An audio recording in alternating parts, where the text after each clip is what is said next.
성경은 우리에게 하나님이 어떠한 분이신지 하나님의 말씀을 통해 하나님이 계시하신 그 하나님을 우리는 이 책을 통하여서 하나님 무엇을 좋아하시고 무엇을 싫어하시고 또 하나님이 어떤 계획을 가지고 이 세상을 주관하고 계신지, 특별히 하나님의 구원 계획과 하나님의 일하심과 하나님의 성품을 우리는 이 말씀을 통해서 알게 됩니다.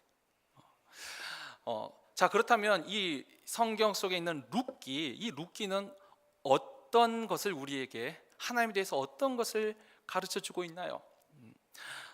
이 룻기는 하나님에 대해서는 이 하나님이 한 가정의 이 회복을 통하여서, 한 가정의 회복을 통하여서 한 민족의 장래를 준비하고 계시는 이 보아스의 룻과 보아스의 가정을 통하여서 다윗의 왕가를 준비하시고 나중에는 예수 그리스도를, 그 메시아의 길을 준비하시고, 그래서 하나님이 이 작은 것을 통해서 역사를 주관하시는 그 하나님, 그 하나님을 룻기는 우리에게 보여주고 있습니다. 계시하고 있습니다. 자, 그런데 하나님 입장뿐만 아니라 우리가 사람의 입장에서도 룻기는 우리에게 믿음이란 무엇인가, 그러니까 믿음 생활이란 게 정말 무엇인가, 우리가 그냥 믿는다라고 하는데 진짜 믿는다는 게 무엇인가, 그것을 또한 우리에게 교훈해 주는 책이기도 합니다. 우리가 이미 하나님의 역사에 대해서 룻기를 첫 해에 한번 보았고, 그 다음에 보아스를 중심으로, 나오미를 중심으로, 그리고 올해는 이제 룻을 중심으로 보고 있는데, 이 사람의 입장에서 룻기는, 아까 말했던 나오미는 하나님의 백성이었지만 하나님을 떠났던 백성이 겪는 그 고통, 그리고 그 고통 속에서 다시 회복되어가는 과정을 보여주는 게 나오미의 믿음 생활, 믿음의 삶이라면, 또 보아스는, 이 룻기가 기록된 것이 사사시대예요. 사사시대는 하나님의 말씀을 중심으로 사는 시대가 아니라 각기 자기 소견에 오른 대로, 자기 뜻과 자기 생각에 오른 대로 살아가는 그 시대에도 변하지 않고 하나님의 말씀을 붙잡고 살아가는 보아스라는 신실한 사람의 믿음 생활을 또한 보여줍니다. 그러니까 하나님을 떠나고 그 떠난 고통과 회복되어가는 과정이 나오미의 믿음 생활이면, 보아스는 하나님의 말씀이 존중받지 못한 시대에도 여전히 하나님을 붙잡는 신실한 사람의 모습을 보여주고 있는 게 바로 보아스의 믿음 생활이고, 그 다음에 우리가 지금 보고 있는 룻은 이방 여인으로 하나님을 알지 못했지만 이제 하나님을 이제 알고 믿기로 결단하고, 그리고 그가 믿음이 자라가는 모습, 자라나는 모습, 믿음에 성장하는 모습을 보여주는 게 바로 이 룻의 삶입니다. 그래서 나오미는 회복의 과정이 중심이라며, 보아스는 믿음을 지키는 것이 중심이라며, 룻은 믿음이 자라는 모습을 보여주고 있는 것이죠. 이제 우리가 이 믿음이, 성경도 데살로니가 후서에서도 믿음은 자라는 것이며, 믿음은 내가 한번 가졌다고 해가지고 그걸로 끝이 아니에요. 믿음은 내가 지키는 것이에요. 또는 믿음을 잃어버릴 때도 있어요. 그러면 그 믿음을 회복시켜야 돼요. 어디서 실족했는지 기억하고 그 첫사랑을 회복해야 되듯이 믿음은 회복이 필요한 것이에요. 그 다음 지켜야 돼요. 또 하나, 믿음은 자라는 것이에요. 믿음은 그대로 있지 않습니다. 살아있는 믿음은 반드시 자라게 되어 있습니다. 뒤로 물러났으면 빨리 회복해야 되는 거고, 지금 믿음을 지켜야 되고, 지키면서도 자라나야 되는 것입니다. 자, 그렇다면 이 룻의 믿음에 통하여서 우리는 어떤 믿음의 교훈을 얻을 수 있는가? 사실 제가 가지고 있는 현재 믿음의 수준에서는 가장 성숙한 믿음은 감사하는 믿음입니다. 근데 감사할 것이 있어서 감사하는 믿음 말고, 무화과 나무에 열매가 없고 밭에 소출이 없고 외양간에 소가 없어도 난 여호와로 즐거워하리, 이제 그 감사가 제가 보기엔 믿음의 가장 성숙한 모습인 것 같고, 근데 그 바로 전 단계, 그 전 단계 또 믿음의 가장 성숙한 단계가 뭐였냐면 바로 순종이 있습니다. 룻은 오늘 우리의 본문을 통하여서 이 순종하는 믿음이 과연 어떠한 믿음인지 우리에게 말을 하고 있는데, 오늘 우리가 이것을 통하여서 또 도전도 받고 또 우리 자신의 믿음도 한번 돌아보는 그런 시간을 갖기를 바랍니다. 일단 우리 오늘 본문 내용을 잠깐 살펴볼까요? 룻기 너무나도 잘 알고 있는 내용이죠. 벌써 4년째 하고 있으니까 이 내용도 잘 아실 거예요. 룻이 그 이삭 죽기를 통하여서 생계 문제를 해결하려고 하다가 우연히 보아스 밭에 들어가게 되고 그 보아스에게 은혜를 입지요. 근데 나오미가 그 룻의 그 이야기를 듣고 나서 오늘 보면 1절에도 보면 룻이 내가 너를 위하여 안식할 곳을 구하여 너를 복되게 하여 하지 않겠느냐. 일단 룻을 생각해요. 내가 이 며느리 룻, 나를 따라온 이 며느리 룻에게 그래도 내가 이 아이가 복되게 해야 되겠다. 그리고 또 그 룻을 통하여서 자신에게 은혜를 베풀어준 보아스를 또 생각해요.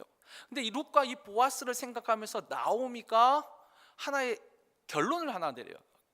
어떤 행동을 하기로 결정을 했는데 그 행동이 뭐냐면 2절에 보면 그가 오늘 밤에 타작마당에서 이 보리를 까부리란가 보리를 타작할 텐데 이제 3절에 보면 너가 목욕을 하고 기름을 바르고 의복을 입고, 그러니까 목욕하고 빨가벗고 간 게 아니고 옷을 입어요. 근데 여기서 옷을 입는 게 정확한 의미는 뭐냐면 과부의 옷을 벗고 일반 여인의 옷을 입으란 뜻이에요.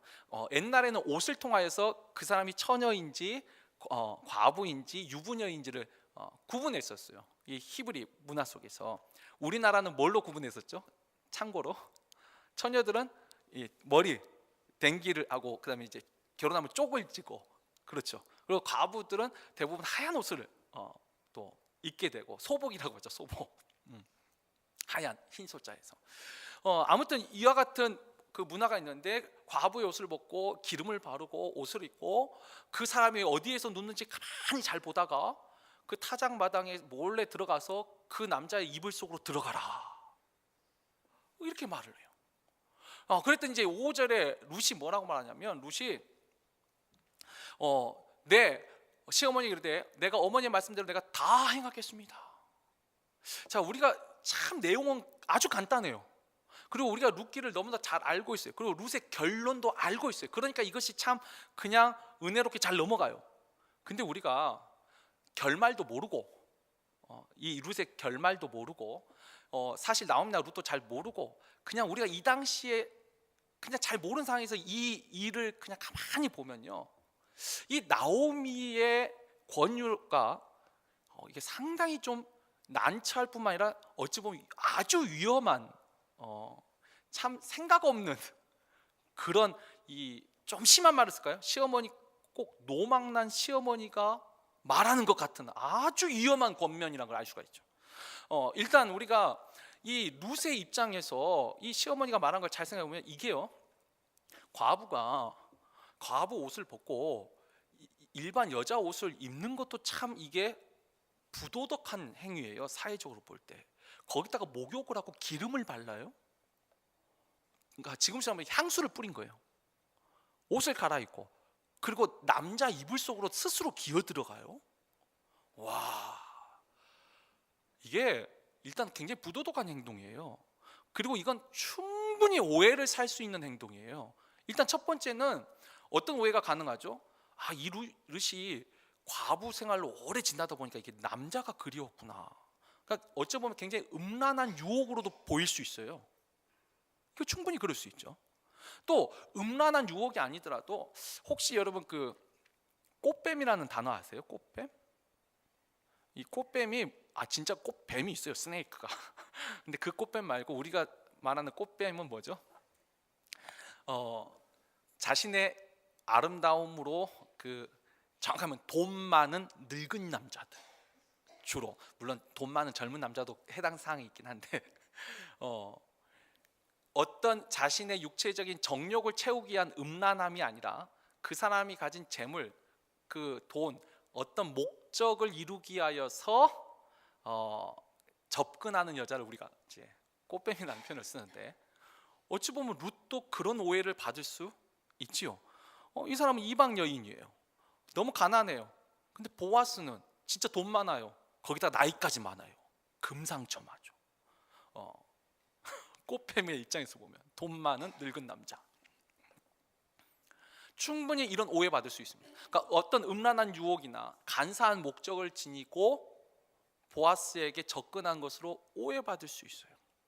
자, 그리고 여기서 이런 오해뿐만 아니라 조금 더 나아가면 자칫 잘못하면 죽을 수도 있어요.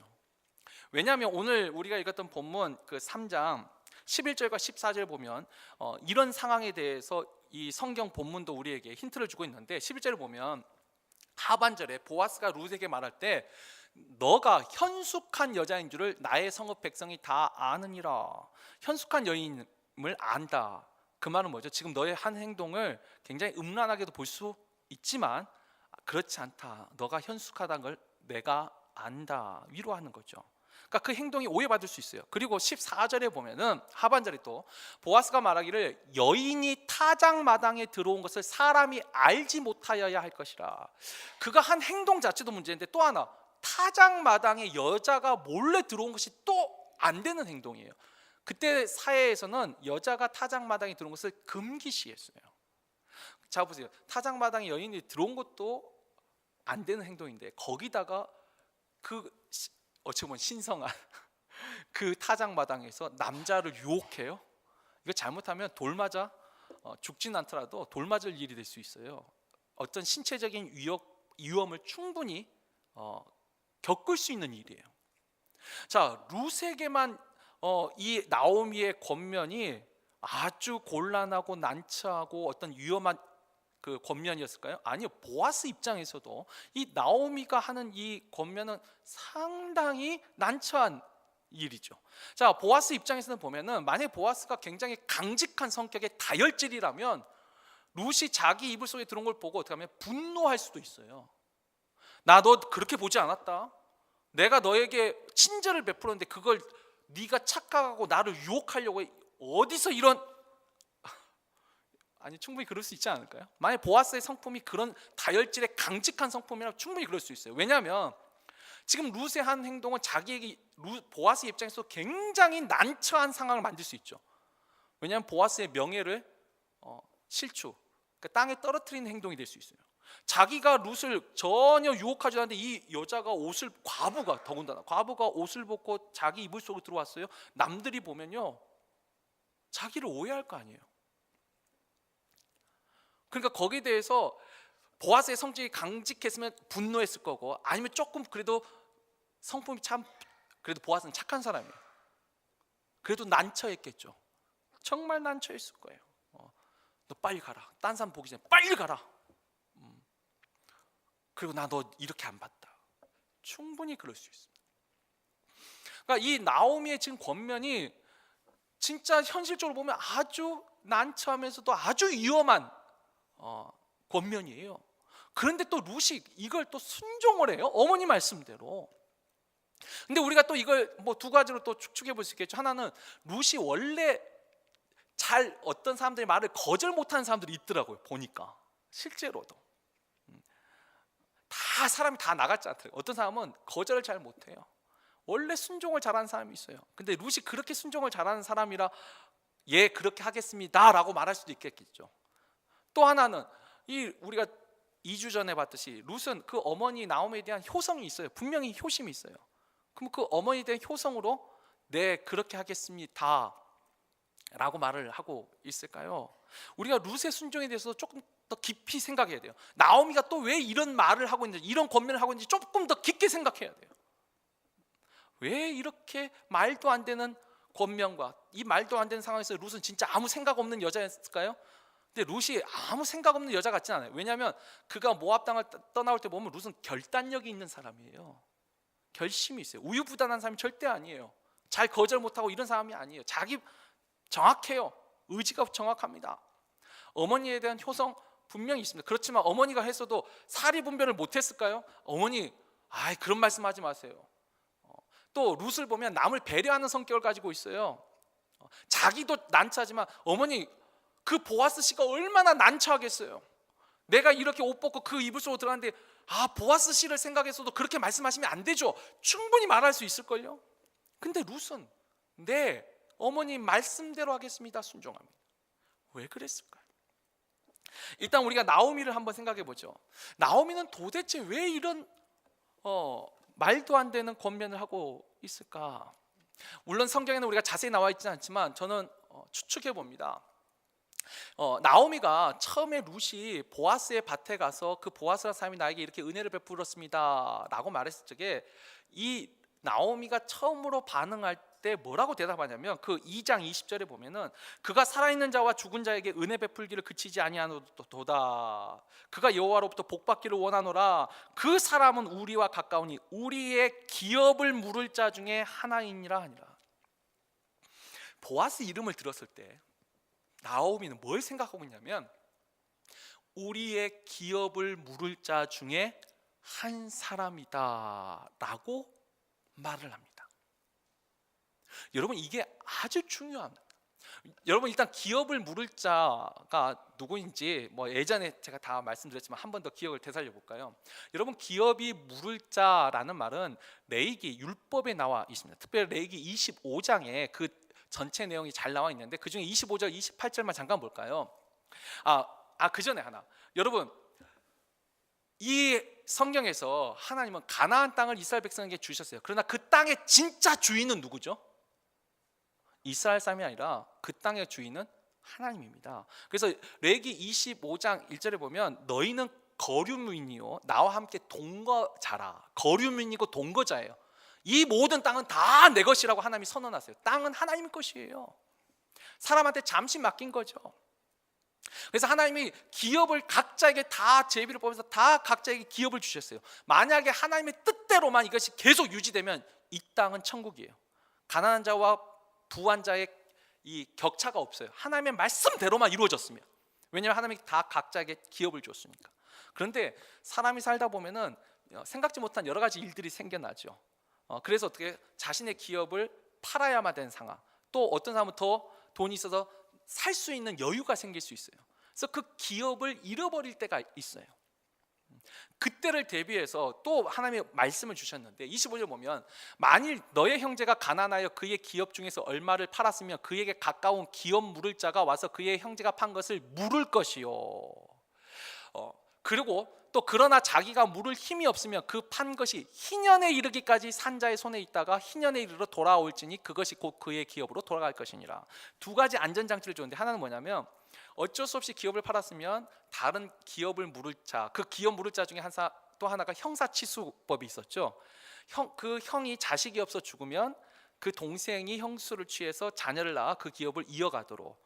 근데 그 가족 안에도 없으면 친척 중에 돈 있는 자가 그 땅을 사서 돌려주도록. 근데 그런 친척도 없으면 희년이라고 50년마다 그때는 무조건 돌려주라고. 만약에 이것이 다 말씀대로 이루어지면 이 땅에 진짜 가난한 사람들이 없을 거예요. 이게 하나님의 나라죠. 자, 근데 이게 하나님이 또한 말씀이에요. 말씀.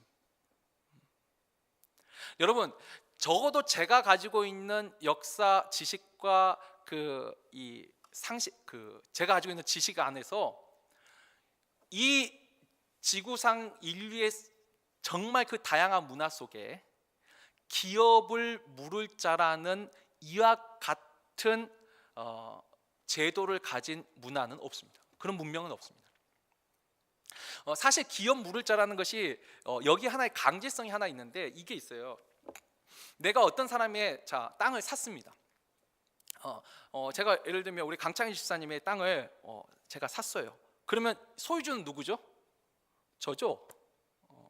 자, 그런데 예를 들면 우리 송창규 집사님이 저한테 찾아와가지고 그 땅을 내게 파세요 할 때 제가 팔아야 돼요, 안 팔아야 돼요? 그건 제 마음이죠. 팔라고 했을 때 내가 팔 의무가 없어요. 자, 그런데 그러니까 이건 내가 내 마음대로 할 수 있는 거예요.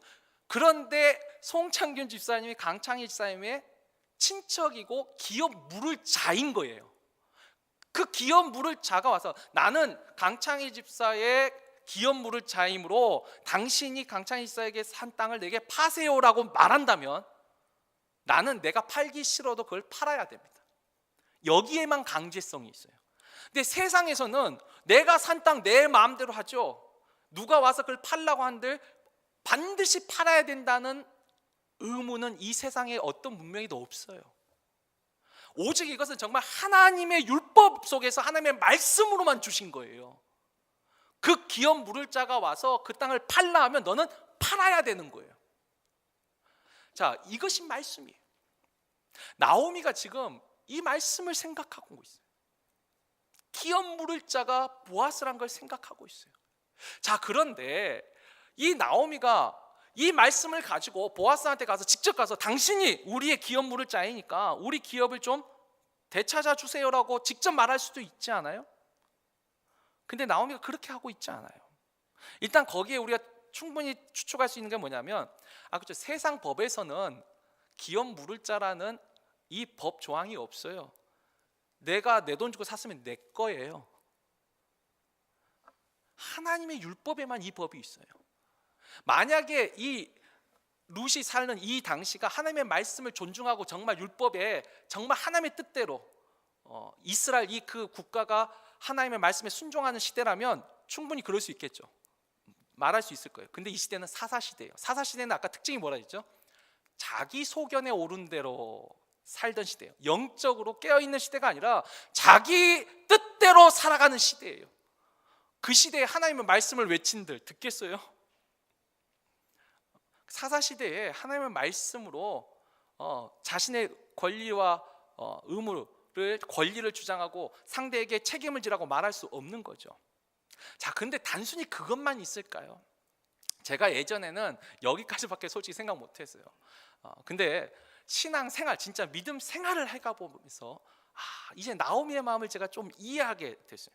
아마 나오미는 그 보아스라는 이름을 처음 듣고 나서 그 룻이 그 밭에서 하루만 일한 게 아니라 추수가 끝날 때까지 계속 일했거든요. 아마 나오미는 매일 기도했을 거예요. 하나님, 우리에게 처음에는 은혜를 주셔서 감사합니다. 근데 이 보아스가 기업 물을 자인데, 근데 요즘 세상에서 하나님의 말씀을 이렇게 내세운다 해서 듣는 시대가 아닌데, 근데 하나님 어떻게 하면 좋을까요? 아마 계속 기도했을 거예요. 룻을 위해서, 보아스를 위해서. 하나님, 내가 어떻게 해야 될까요? 아마 계속 기도했을 거예요. 기도하다가 내린 결론이 뭐냐면, 그래, 보아스에게 모든 걸 다 맡기자. 여러분, 주권을 보아스에게 맡긴 거예요 지금. 그리고 보아스에게 당신이 하자는 대로 내가 하겠습니다. 자신의 마음을 보아스에게 전달하는 거예요. 보아스, 당신의 뜻대로 하세요. 여러분, 제가 이것을 어떻게 해서 깨달았냐면, 나오미가 우유부단한 사람이고, 그리고 진짜 어떻게 해야 될지 모르니까 남에게 미룰 수 있어요. 그래, 당신이 알아서 하라고 회피하듯이 미루는 수도 있어요. 그런데요, 저도 믿음 생활을 하다 보니까 하나님이 나한테 직접 말씀하셔가지고 딱 순종하면 얼마나 좋아요. 근데 그런 일들이 그렇게 자주 일어나지는 않아요. 근데 저도 이런 경험이 있습니다. 내가 결정할 수 있는데 그 결정권을 하나님, 그러면 그 사람을 통해서 하나님 알려주세요 하고 그 사람에게 그 나의 결정권을 넘길 때가 있었습니다. 근데 여러분, 이건요, 절대로 자기 중심적인 사람은 이 결정을 할 수가 없습니다. 내가 결정을 해야 됩니다. 그 사람이 어떻게 반응할 줄 알고. 근데 기도한 사람만이 이 결정 내릴 수 있습니다. 하나님 앞에 간절히 기도하고 그 사람을 통해서 역사해 주세요라고. 적어도 이건 내 중심적인 사람은 절대 못 내는 결정이에요. 하나님을 믿는 믿음에서 결정의 주권을 다른 사람에게 넘긴 거죠. 근데 그 뿌리는 믿음입니다. 내가 우유부단해서 회피하려고 하는 게 아니고 하나님의 뜻을 알고 싶은데 내가 결정하면 아무래도 내 뜻이니까 하나님, 전혀 상관없는 저 사람을 통해서 하나님의 뜻을 알려주세요라고 하나님 앞에 기도하고 그 사람한테 결정권을 넘기는 거죠. 저는 이거 실제로 해봤습니다. 그렇기 때문에 이게 쉽지 않다는 것을 압니다. 제가 여기 미국 올 때 마지막 결정도 제가 준비해서 오진 않았어요. 마지막 결정을 저는 저희 담임 목사님한테 맡겼었어요. 가라면 가고 가지 말라고 남아있으면 남아있을 거라고. 제가 3번을 남아있으라 해서 3번 남아있었거든요. 근데 4번째는 가라고 하셨기 때문에 갔어요. 근데 이게 생각보다 쉽지 않습니다. 나오미요, 정말 사리분별 없어서, 생각 없어서 이 며느리하고 그 보아스, 그 자기에게 호의를 베풀어진 그 보아스를 굉장히 난처하게 하는 게 정말 생각 없이 이런 결정을 내는 게 아니에요. 제가 생각할 때 정말 기도 많이 했을 거예요. 그리고 그 결정을 보아스에게 넘겼을 거예요. 룻도 한번 생각해 보죠. 룻은 그러면 어머니가 그렇게 말할 때 정말 아무 생각 없이 네, 어머니 말씀대로 하겠습니다. 정말 분별력 없는 여자였을까요? 룻이요? 저는 룻을 그렇게 보지 않습니다.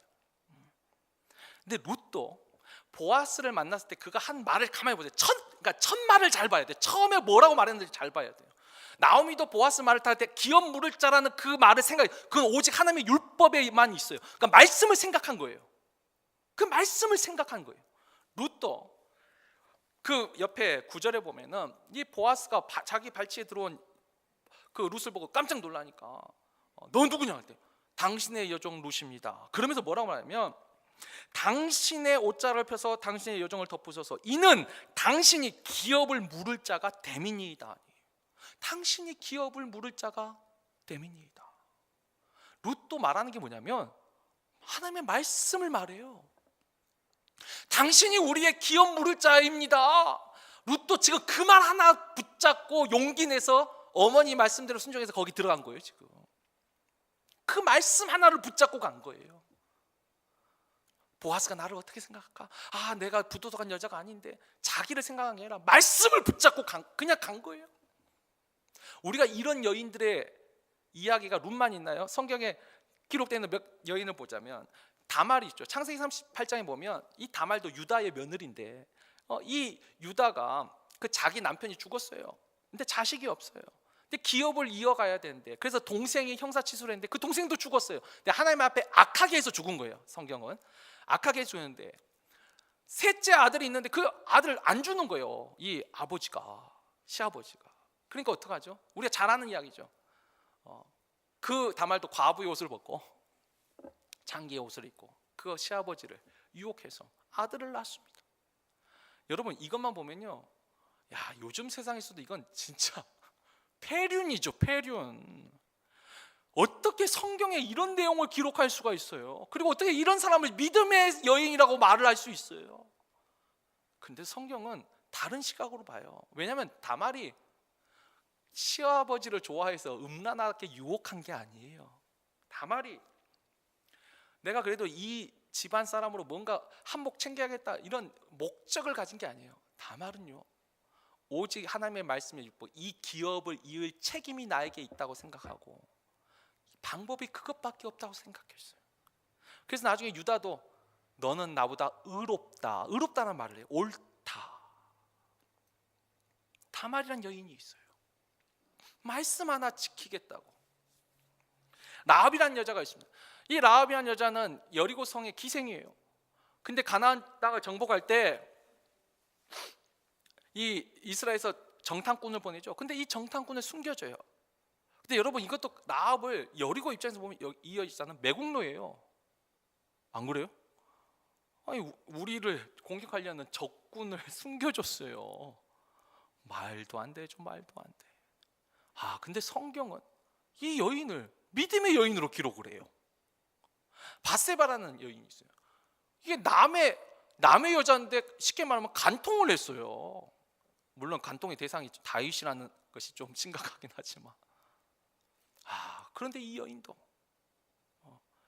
나중에 자기 아들이 솔로몬이 아직 어릴 때 그 형 아도니아가 왕으로서 자기를 스스로 높일 때 목숨을 걸고 왕께서 전에 내 아들로 이 왕위를 이어가게 하신다고 약속하셨는데 어찌된 일입니까? 사실 그거 목숨 걸고 하는 일이에요. 왜냐하면 이쪽은 왕을 이미 세우고 있는데 이게 역모가 될 수도 있어요. 마리아라는 여인이 있는데 처녀로서 너가 잉태하여 아들을 낳겠다고 천사가 말을 해요. 처녀가 애를 낳아요. 말도 안 돼요. 그런데도 주의 여종이오니 말씀대로 이루어지이다 순종합니다. 제가 지금 4명의 여인의 이야기를 했는데 룻까지 하면 5명이에요. 이 5명이요 이미 짐작하신 분들 계실 거예요. 다 예수님의 족보에 이름을 올린 여인들입니다. 우리나라로 있지만 족보에 여자가 이름을 올린다는 건 아주 특별하지 않으면 올릴 수가 없어요. 근데 메시아의 족보에 그 이름을 올린 여인들이에요. 그 여인들을 근데 하나하나 보면 어떻게 이런 사람이 진짜 고개를 흔들고 혀를 찰 만한 여인들이에요. 근데 전부 다 성경은 이 여인들을 믿음의 여인이라고 말해요. 다말도 자신의, 보세요, 잘 보면 이 5명의 공통점인데 자기 유익과 자신을 위해서 결정한 게 아니에요. 다 하나님의 말씀을 지키겠다라고. 라합도 하나님을 믿은 거죠. 믿은 거예요. 여호와를 믿은 거예요. 밧세바도요, 다윗의 약속이 아니라 하나님이 다윗에게 줬던 약속을 그걸 붙잡은 거예요. 다윗을 통해서 너의 후계자는 솔로몬이 될 거라는 그 하나님의 말씀 하나를 믿고 목숨을 걸고, 어쩌면 에스더처럼 죽으면 죽으리다 하면 왕 앞에 나간 것이 밧세바의 결단이에요. 하나님이 말씀을 지키겠다라고 그냥 그거 하나만 붙잡고 순종하고 결단한 이 여인들을 하나님이 알아주시더라는 거예요. 룻도 분명히 그는 기업 물을 자라는 그 말씀 하나를 믿고 정말 여인으로서 하기 힘든 행동을 한 거예요. 또 한 사람 있죠. 보아스도 마찬가지입니다. 보아스도 보면 분명히 난처한 상황이에요. 거기서 자기만 생각하면 분노할 수 있어요. 나 너 그렇게 안 봤는데 네가 이렇게 어떻게 나한테 이렇게 할 수 있어? 분노할 수 있어요. 쫓아낼 수 있어요. 당장 사라지라고. 그런데 룻이 당신은 우리의 기업 물을 자입니다 라고 말을 하니까 보아스도 그 말을 듣습니다. 그러면서 오늘 우리가 읽은 3장 12절을 보면 참으로 나는 기업을 물을 자이다. 그래, 너 말처럼 내가 기업 물을 자 많다, 맞다. 그러나 기업 물을 자로서 나보다 더 가까운 사람이 있다. 이 뒷부분도 잘 봐야 돼요. 이 보아스가 룻이 이렇게 오니까 더군다나 룻이 젊은 여인이에요. 아마 제 생각에 이뻤을 것 같아요. 왜냐하면 그 중손자 다윗이 아주 준수했거든요. 그 이새의 8 아들이 다 그 큰형 엘리압도 아주 준수했어요. 그 유전자가 어디 갔겠어요. 아마 룻도 이뻤을 거예요. 이쁜 여인이 있다고 하니까 그래, 내가 기업 물을 자 맞지. 근데 그 뒷말을 통해서 우리는 보아스의 진심을 알 수 있는데, 그러나 나보다 더 가까운 사람이 있다. 뭐죠? 보아스도 말씀을 생각해. 우리가 2년 전에 보아스의 관점에서 이걸 봤을 때 보아스는 질서를 존중한 사람이에요. 사실 나보다 더 가까운 그 기업 물을 자가 보아스보다 어린 사람이에요. 우리가 뒤에 4장을 보면은 이 보아스가 그 사람을 부를 때 표현을 보면 자기보다 어려요. 그리고 보아스는 베들레헴에 지금 유지예요. 훨씬 더 지위나 나이나 그 모든 것이 앞서 있어요. 그런데 말씀에서는 뒤져 있어요. 그 말씀에 정한 순서에 있어는 질서를 지키는 사람이에요. 하나님의 말씀을 아는 사람이에요. 제가 처음에 말했죠. 보아스는 사사시대 다 자기 소견에 오른 대로 행하는 그 시대에도 믿음을 지킨 신실한 사람의 표본이 보아스인데, 그는 그 속에서도 하나님의 말씀을 기억하고 그 말씀을 지키던 사람이에요. 우리가 이 세 사람을 보면 다 공통점이 뭐죠? 다 기업을 물을 자라는 다른 세상의 법에는 없는 거예요. 민법에도 없고 형법에도 없어요. 어떤 문화에도 없어요. 오직 하나님의 율법에만 있는. 왜? 이 모든 땅은 다 하나님의 땅이고, 세상은 옛날에 전제원 다 왕의 땅이고, 그거 그 소유자의 땅이라고 하는데 오직 하나님만 이게 다 내 땅이라고. 너희는 거기에 거류민이고 동거자로 나와 함께 있을 뿐이라. 오직 말씀에만 있는 거거든요.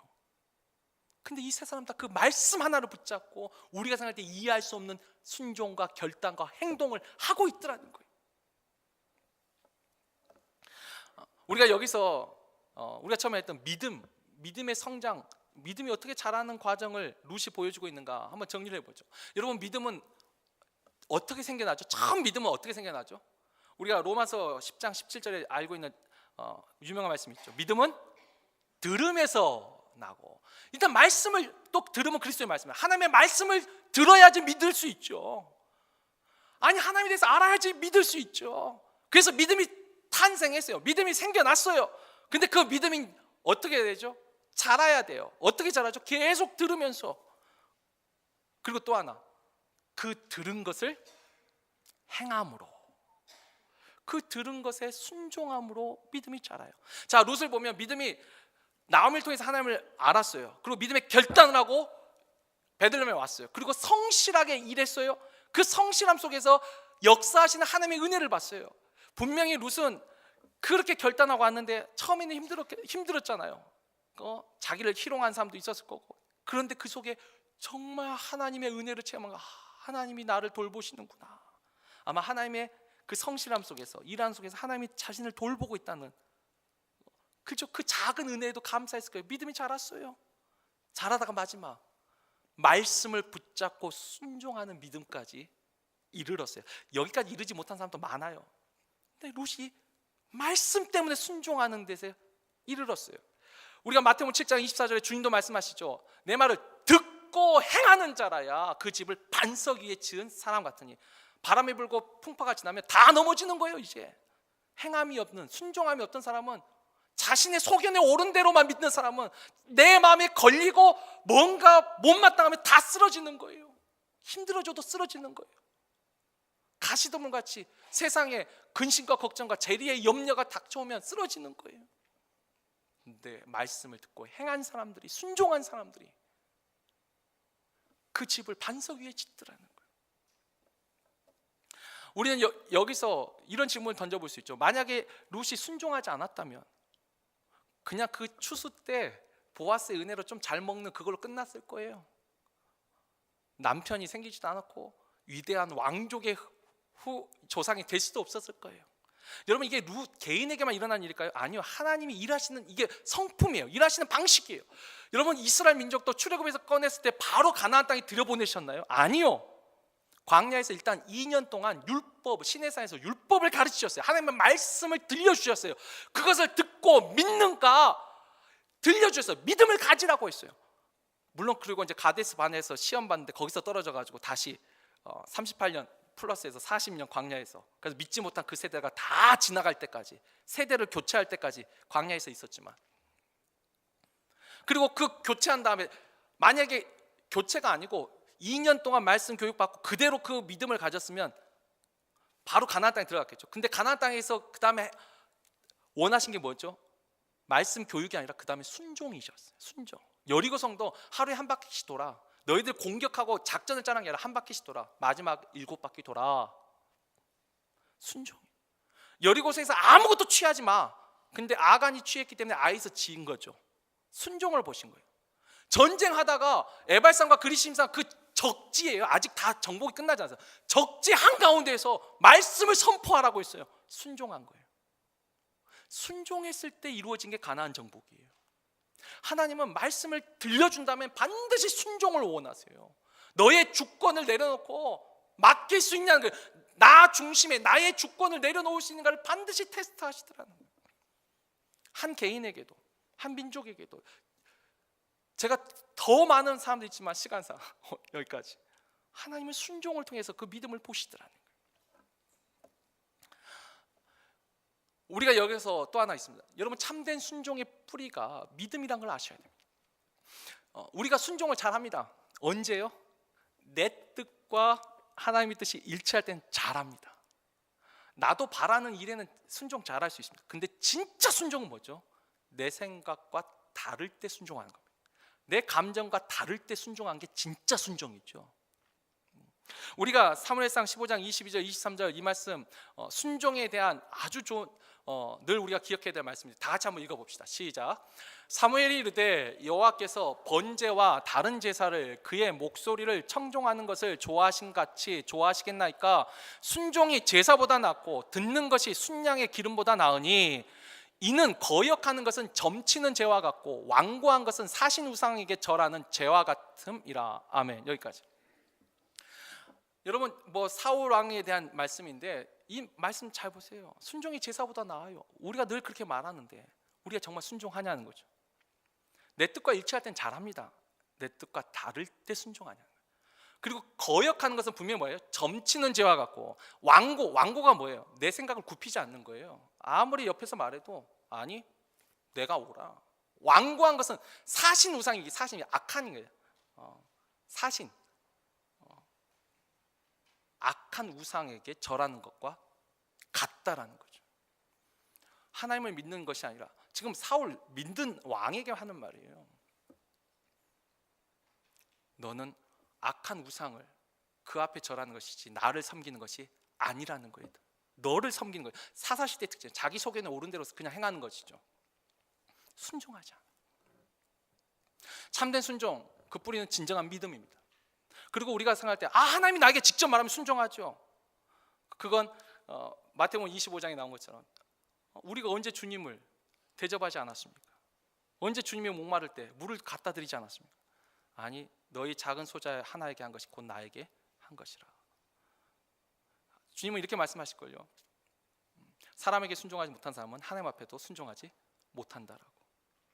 보이지 않는 사람을 보이지 않는 하나님을 보이는 사람을 사랑하지 않는 사람이 사랑할 수 없다고 하신 것처럼, 우리가 그러니까 나 중심이라는 그 삶을 버리는 것이 얼마나 어려운 것인지, 결정권을 다른 사람에게 맡기는 것조차도 이게 나 중심의 삶을 벗어나는 행동이거든요.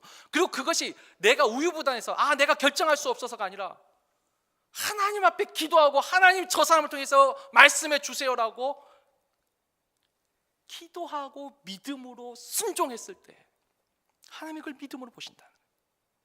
자, 이제 말씀을 맺겠습니다. 사실 제가 그렇죠, 담임 목회하기 몇 년 전 같으면 여기서 설교를 끝냈을 거예요. 근데 여기서 제가 또 한 번 더 깊은 묵상을 하게 되는데, 여러분 다시 나오미와 룻과 보아스를 잠깐 볼 때요, 우리는 정말 이미 말씀이 기록되어 있어요. 결과도 알고 있어요. 그러니까 이 세 사람이 다 믿음으로 결정했다는 것을 알아요. 그 세 사람이 다 기업 물을 자라는 그 하나님의 말씀 그 하나를 붙잡고 있다는 걸 알아요. 근데 이 기업 물을 자라는 하나님의 말씀만 딱 빼버리면 이 세 사람 행동은 다 오해받을 수 있습니다.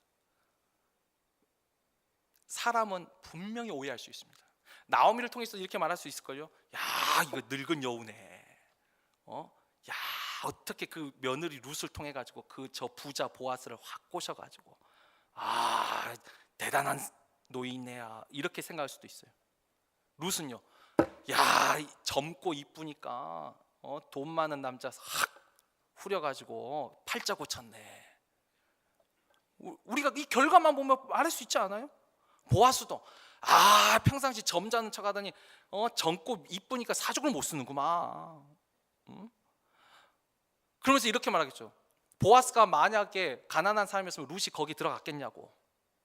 보아스가 룻이 안 이쁘고 늙었는데 기업 물을 자라는 그 말 한마디 때문에 그 여자를 취했겠냐고.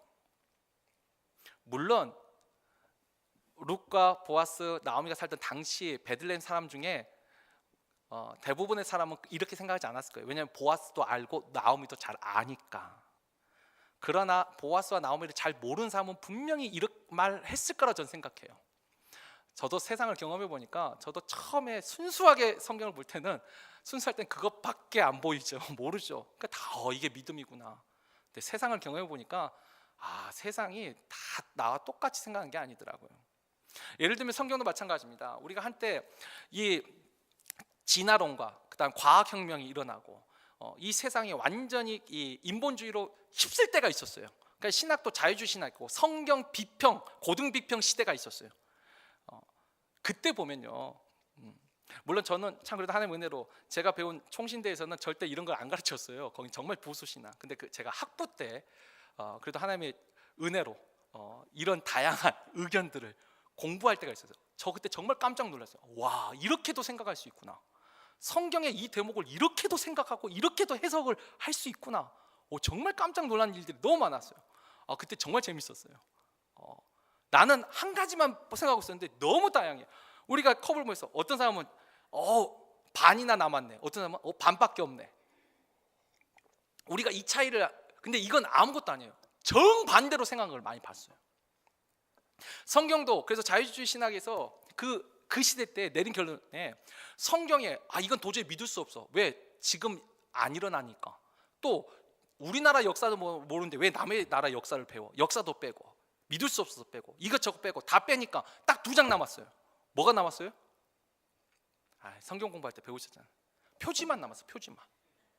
성경 안에 우리가 믿을 수 있는 게 없는 거예요. 그러니까 하나님의 말씀, 하나님이 하셨다는 그 말씀이라는 그 조건 하나만 빼버리면 얼마든지 다르게 볼 수 있는 내용들이라는 거예요. 얼마든지 다르게 오해할 수 있는 나오미와 룻과 보아스의 비윤리적이고 폐륜적인 행동들이라는 거예요. 말씀을 빼버리면. 제가 하나 깨달은 게 있습니다. 사람들은 오해할 수 있어요. 그러니까 기본적으로 보아스의 인품과 나오미의 인품을 안다면 오해하지 않겠지만 그걸 모를 때는 충분히 오해할 수 있어요. 비난할 수 있어요. 거기서 그래서 하나 더 제가 묵상했습니다. 여러분, 하나님 앞에 서십시오. 성실함도 그렇지만 하나님이 그 중심을 보세요. 사람은 중심을 볼 수가 없어요. 그 사람이 정말 말씀을 붙잡고 순종한 것인지 아니면 자신의 그 죄된 본성에서 행동하고 있는 것인지 하나님만이 아세요. 제가 거기서 배운 결론 하나. 그래서 저도 은연중에 저도 사람이자 판단하는데 이래서 비판하지 말라는 말씀하셨구나. 판단을 멈추게 되더라고요. 저도 판단하죠. 저 사람 믿음 없어. 특히 목회자니까. 근데 어느 순간 그것도 하나님만이 아시겠구나. 하나님만이 그 중심을 아시겠구나. 판단을 멈추게 돼요. 멈추려고 노력하는 거죠. 이제 하나님이 보고 계시고 하나님이 듣고 계시고 하나님이 알고 계시니까. 남을 볼 때도 판단을 멈추는 거고 비판을 내 눈에 있는 들보에 집중하는 거죠. 남의 눈에 있는 티에 집중하는 것보다. 그리고 내 자신도 그를 통해서 위로를 받는 거예요. 하나님의 사람들도 끊임없는 오해와 또는 위협과 협박 속에서 그 길을 걸어갔구나. 그 사명을 감당했구나. 그 자리를 지켜냈구나. 이게 사명이고 이게 하나님의 뜻에 순종하는 것이구나. 하나님은 아시겠지. 말씀을 정리합니다. 우리가 이 룻의 순종을 통하여서 믿음 생활이 무엇인가라는 중요한 교훈을 얻는데, 믿음 생활은요, 말씀을 믿음으로 순종하는 것이 믿음입니다.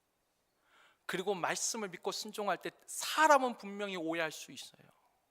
사람은 그것을 보고 잘못 생각할 수 있어요. 그럴 때는 하나님이 아시지요. 하나님이 내 중심을 아시죠. 그러고 그 믿음의 길을 걸어갈 때 여러분 안심하세요. 하나님이 진짜 아시더라고요. 지금 이 과정 속을 보면 너무나도 황당한 일들이지만 하나님은 아셨어요. 보아스와 룻을 통하여서 가정을 이루고 보아스도 후손을 얻었고 그 후손이 위대한 이스라엘의 위대한 왕 다윗의 조상이 되도록 하셨어요. 더 중요한 건 하나님의 구원 계획에 쓰임 받았다는 거예요. 다 믿음을 가진 세 사람을 하나님이 사용하셨다는 거예요. 믿음이 없었던 더 가까웠던 기업 물을 자도 다 제거되고 다 떠났지만 믿음을 가진 그 여인들, 다말이라든지 라합이라든지 바세바라든지 룻이라든지 마리아라든지 이 여인들, 사람들은 손가락질할 수 있어도 하나님 눈에 인정된 그 사람들은 하나님이 사용하셨다라는, 이 땅에서도. 그리고 하나님이 선물을 주셨어요. 반드시 하나님 때가 이룰 때가 있습니다. 하나님이 좋은 날을 주실 거예요. 그보다 더 중요한 건 영원한 하나님 나라의 백성이 된 거죠. 잠시 잠깐 사는 이 땅에서도 하나님이 행복을 주셨지만 노년의 회복자로 주셨어요. 노년에 제가 얼마 전에 봤던 요즘 그 전두환 대통령 그 알츠하이머병 방금 한 것도 기억하지 못하는, 참 그 한때 당당했지만 그 나중의 삶이 힘듦과 고통 속에서 그 마지막 삶도 그렇게 썩 좋아 보이지는 않던데 하나님이 알고 계세요. 보고 계세요. 듣고 계세요. 하나님이 우리 순종을 아세요. 반드시 사용하실 것입니다. 그걸 통해서 하나님의 뜻을 이루실 것이고 그걸 통해서 하나님이 영광 받으실 것이고 그것을 통해서 우리에게 위로를 주실 것입니다. 이 룻의 순종과 이 믿음의 생활이 바로 우리의 삶이고 우리의 고백이 되기를 주의 이름으로 축원합니다.